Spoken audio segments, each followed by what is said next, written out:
alis na yan. Saan yung dali mo saan? Yan yung problema na siyempre ng tatay ko. Dali mo na sa shop. Alam nila yung gagawin dyan. May ano ko na sila maliit na pinagaling nila sa akin.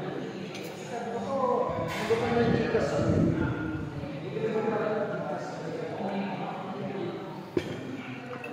Dali mo pa sa gawa. Full force na seminaryo.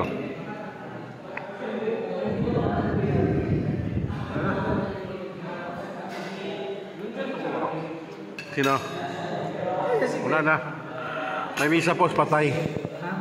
Opo.